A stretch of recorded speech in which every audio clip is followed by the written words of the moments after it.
Ru is one of the events that has a strong impact in Chinese history.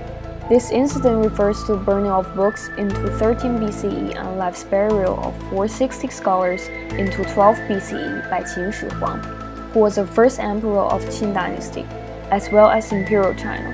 The myth, Ru, can be verbally translated to burning books and burying Confucian scholars. This interpretation has misled people for hundreds and thousands of years. What is the truth behind this incident? Next, we will tell you about what exactly books and scholars the Emperor Qin burned and buried. First of all, the books that Emperor Qin burned will refer to the books that common or privately owned involves laws, studies, and ideologies were created by previous scholars. Some of these books stand against Emperor Qin's propaganda.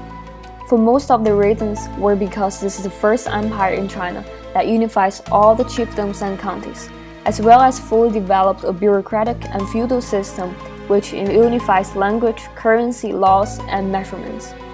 In order to implement the unification, Emperor Qin needed to set strict rules about how our citizens are going to be educated, how our laws are going to be enforced, and how our goods and merchandise are going to be measured and traded.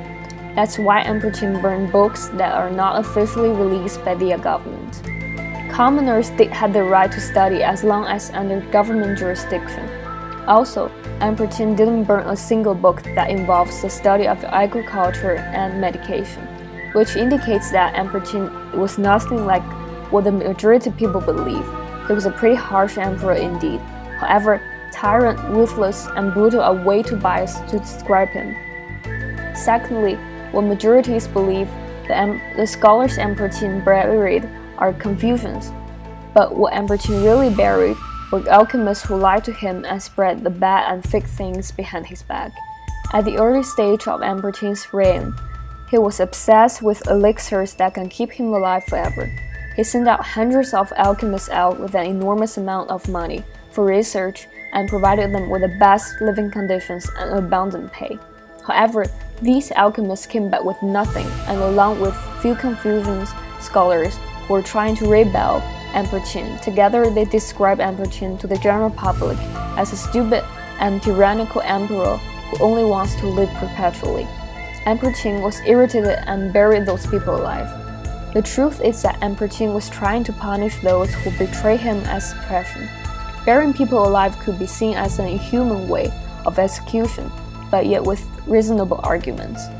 At last, we want to point out that Emperor Qin has been regarded as a tyrant for decades. People always consider him as a negative example of rulers. However, we need to stand on his feet to think about what would we do if we are the first emperor who would unify such a big kingdom. Perhaps we could be only more brutal than he was.